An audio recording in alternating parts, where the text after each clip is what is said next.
7 days a week, anywhere, anytime. Now watch and learn.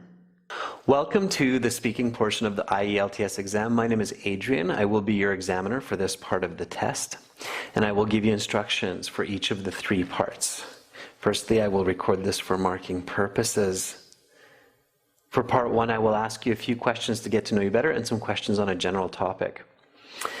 What is your full name? My surname is Zung, and my given names are Minglong. Please just call me by my English nickname. It's Brandon. Okay, Brendan. May I see your identification, please? Yes, of course. Here's my passport. Please have a look. Thank you.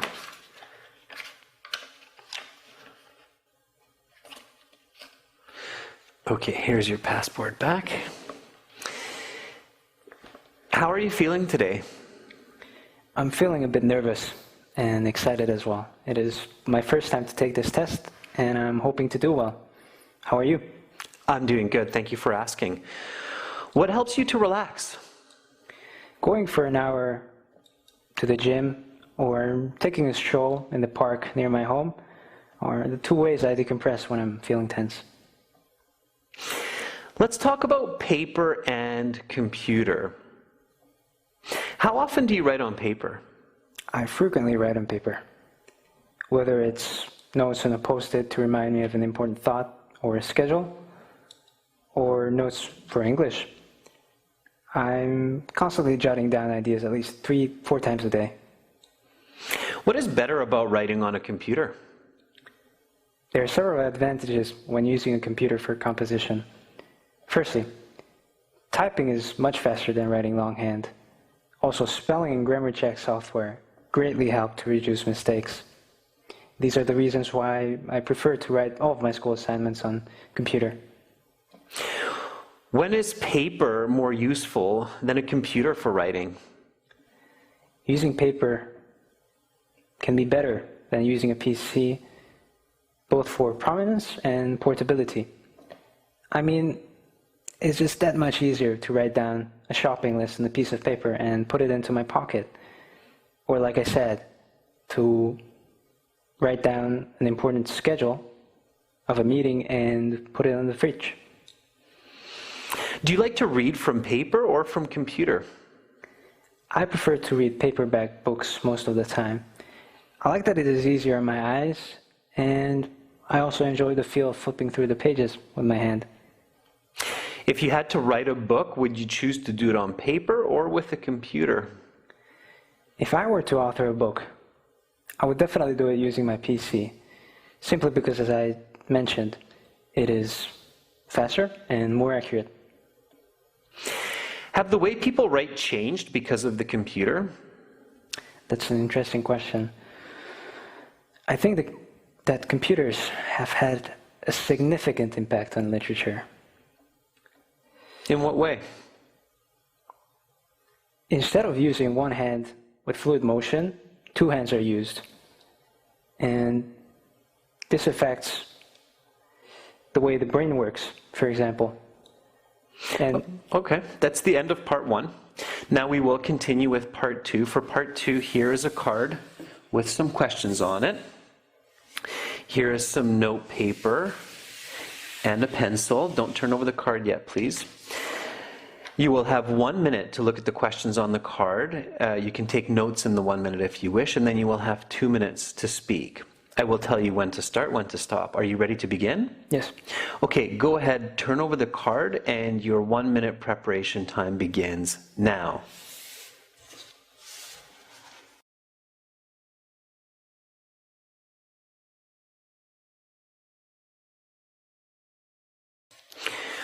Okay, Brendan, your 1 minute preparation time is up. Please begin speaking.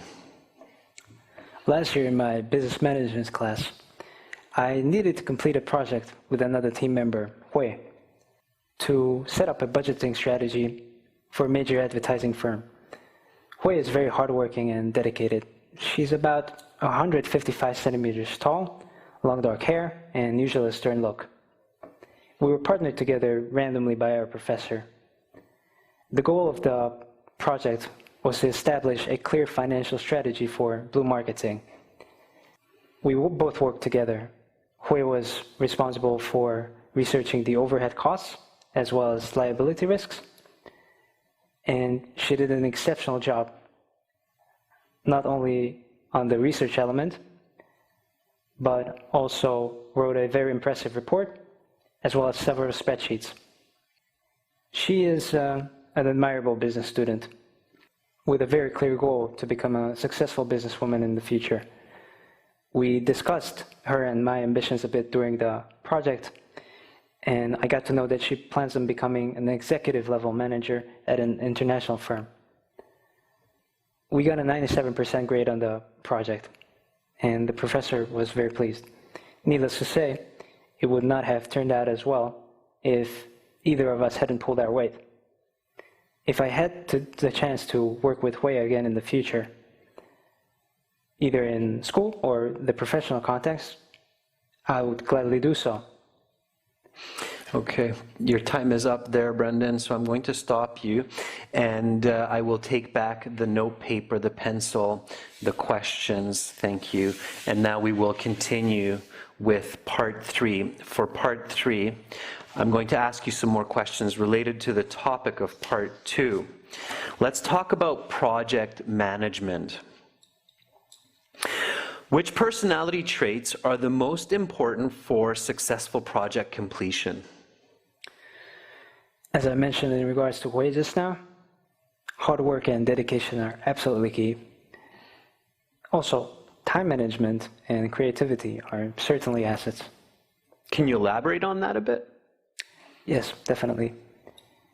Most projects need careful planning and a deadline, such as the budgeting plan that I did with Hui. And also Go ahead. Also some projects need unique solutions, like a viral Facebook ad campaign. What are some of the most important steps when starting a project? The critical stages when beginning a project are assessment, planning, and execution. These are important to reach optimal results. How about after finishing a project? After project completion, feedback and reassessment are important, so that if we encounter future similar projects, they could yield even better results. This was the final step in Hui's and my budgeting plan that I discussed in part 2. How has technology helped people and companies manage their projects more efficiently? Technology has greatly aided entities of all kinds, either in organization or execution. Is technology always helpful? Technology is helpful 99% of the time, but of course it can be negative, for example in brainstorming or creativity. Traditional pen and paper may still hold the advantages. Let's talk about working with others. Why is it a good idea to work together with other people on difficult assignments? As the saying goes, 2 heads are better than 1. In all seriousness, different people bring different perspectives to the challenges we face. So it is definitely a good idea to collaborate with others, such as Hui and I did. When can this be a problem instead of a benefit? Some teams lack cohesion, and this may lead to a diffusion of responsibility and incompetence. What are good ways to create effective teamwork? To kick off a team project efficiently, first, the members' strengths and weaknesses should be assessed, so that in that way, tasks can be divided based on those to exploit each member's strengths and compensate for their weaknesses. Which of these is the most important and why? An understanding of each member's capacities is definitely the starting point to success.